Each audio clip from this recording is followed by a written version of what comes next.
T-minus 2 weeks left before Halloween. I'm excited, get excited. I am going to give you guys some tips and tricks that have helped us to get a successful night out of trick-or-treating with my child. I have a 4-year-old that is nonverbal on the autism spectrum, so I thought it'd be a good idea to talk to you guys about what has helped us and what we're going to do this year. So if you are interested, just keep on watching.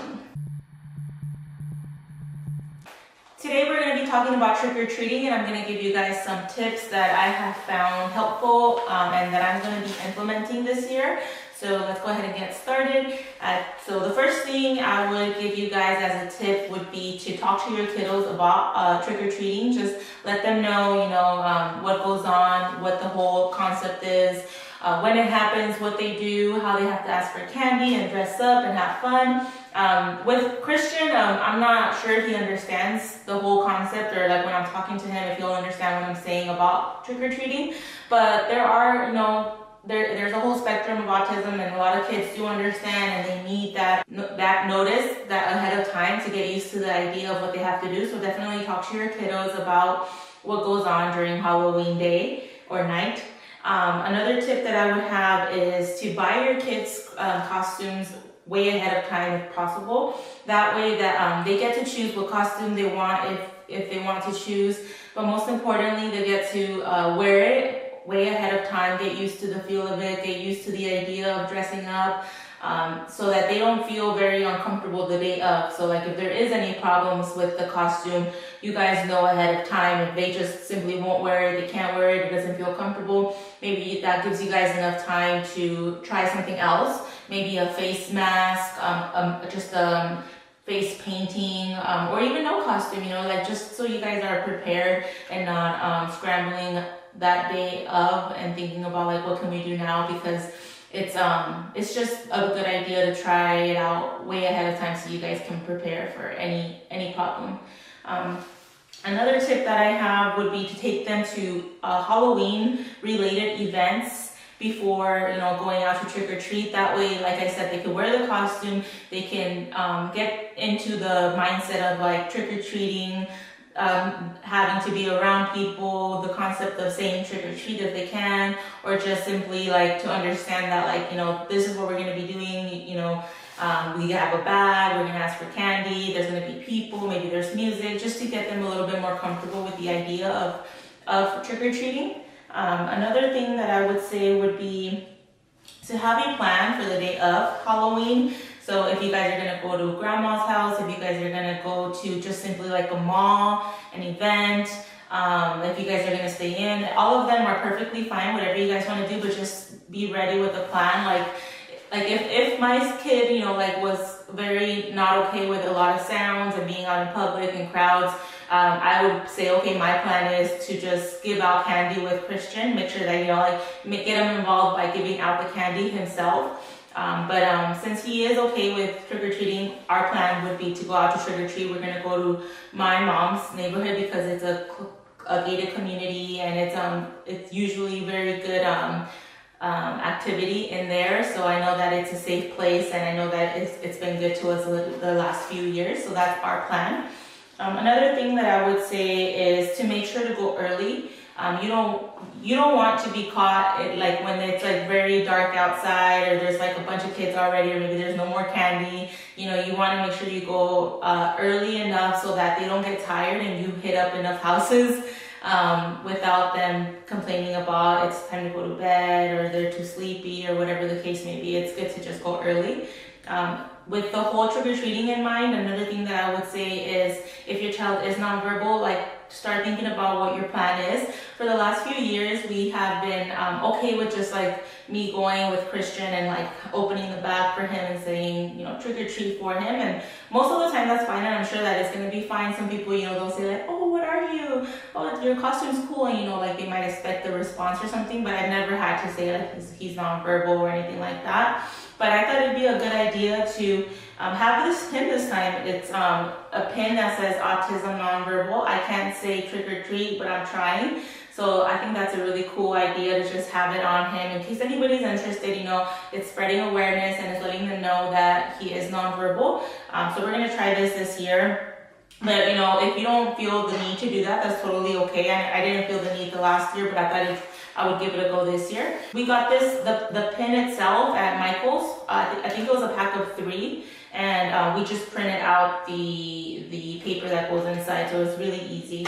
Another thing that I would say is, while going out trick-or-treating, to have a reinforcer, whatever your child is interested in, like a chewy,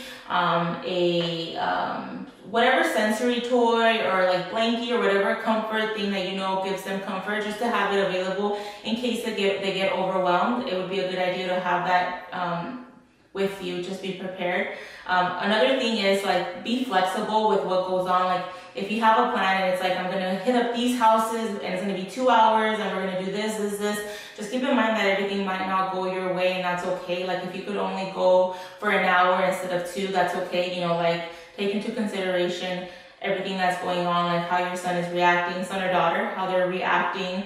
If they seem overwhelmed, like, it's okay to call it a night, even if it is early. Or even, like, if you have another child, like I have my daughter Haiti, maybe Hugo can stay with Christian and I could keep going to other houses with my daughter. Just be flexible. Or even, like, I know with Haiti, we had the plan of, like, you don't get candy until you're done, like when we can sort it out and all that good stuff. But if like Christian, I know, like, last year he would cry whenever he couldn't get a candy, because he sees candy and he sees it in his bag and he's carrying the bag. He's gonna be like, why can't I get this candy? That makes no sense. So for us, we bend the rules and allow them to have a candy each. We try to not give them, like, non-stop candy. Like, Christian, he will want non-stop candy, so we'll maybe give him a lollipop and that'll hold them off for a little while. So it's okay to, like, bend your own rules, be okay with changes, and it'll make it for better, for smooth sailing like that. So if I was to say no, Christian would be whining, complaining, tantrums. And if I say yes, that means, he'll walk to the next house, ask for candy while he's still eating his candy, and it'll be way easier. So I would rather do that. Yeah, so those are pretty much the tips I have. We're going to be implementing this year. For us, Christian does really well. The last 2 years, he's done really well with trick-or-treating. He's done really well with his costumes. He's also, he wears, like, regular costumes. Like, last year he was the Flash. Last year he was the Flash, and he was totally okay with, like, the bulky costume. The mask he wasn't too big on, which is okay. We took it off, no big deal. We have to be flexible.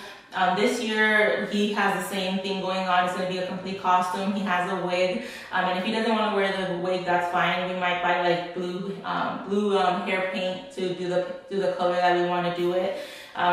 We are flexible to whatever, and if he didn't want to wear that, I would be okay with having him do, like, a face mask. Like, last year for an event, we had him do, like, a skull on his face, and obviously, like, it wasn't perfect because he was moving and things like that, but as long as, you as a parent, all you can do is try and give him as much of a Halloween experience as possible. But I don't want to torture my child by having him wear something he doesn't want, so just, like, do whatever you can to make it a fun experience, and if they can't handle any of that, that's okay. They're still children, and I would hope that people would be okay with them not wearing a costume, especially, like, if they don't want to wear a costume and you just want to get a pin that says autism, I can't wear a costume, but I'm trying, or something around the line of, like, just kind of giving a little explanation, like, then that way they don't have to be like, oh, where's your costume, like, whatever makes you feel comfortable. I want to try this out this year, totally not necessary, but like I said, if your child can't wear a costume and you want to put a pin that says trick or treat, and just like an autism ribbon or something like that, I'm sure most people that give candy, they're into the whole Halloween spirit, and they want to make the kids happy and things like that. I don't think anybody would be like, no, where's your costume, Well, at least I would hope. And yeah, just have fun, like, just do the things that will make your child have an enjoyable evening, because that's all we want to do. We just want to make it fun for them, Like Haiti, she loves Halloween, but she is terrified of all things Halloween. Like, she's very scared of all the masks, all the scary costumes, all the scary props in the houses. She won't go into anything that looks remotely scary, and we always try to make her go in, but at the same time, like, I want her to have fun, so I'm not going to force her. Same thing goes with our other kiddos on the spectrum. Like, just, it's all about having fun, like, we don't want to make it a chore for them. We want to make it fun. You know, you're eating candy, you're having a good time. So I would say if you follow some of these tips, even if it's not all of them, just, you know, like the most important I would say is to buy the costume ahead of time. You know, you still, I think there's still like 2.5 weeks left. You know, like go to the store, try to get a costume, try it on, see how they feel. If they can tell you that they don't feel comfortable, you know, go to the next one. Just, I would say flexibility is key to having a successful night, or even like a month, because I know like there's a few events that we want to go to. So it's a whole month thing for us, and we want to take pictures and this and that. So I already ordered their costume. It should be here by next week. So it should be enough time to know if he'll be okay with the costume or not. And if not, we have plan B, which would be face masks. And I'm going to actually do a video to show you guys like how that goes, and hopefully give you guys some tips on how to do face painting. So either it is a fail and you'll see us fail, or it'll be a success and it'll give you some ideas. Because Christian, if I give him a lollipop, like last year, he sat pretty still. So I think as long as, you know, he has something that makes him feel comfortable, he should be okay with letting me paint his face. So you guys should see that pretty soon. But yeah, thanks so much for watching, and I hope these tips help you guys out in at least a small way. It's just what we try to do, you know, and I think that's what you can do. Just try, you know. So thanks for watching, and we'll see you next time. Peace out.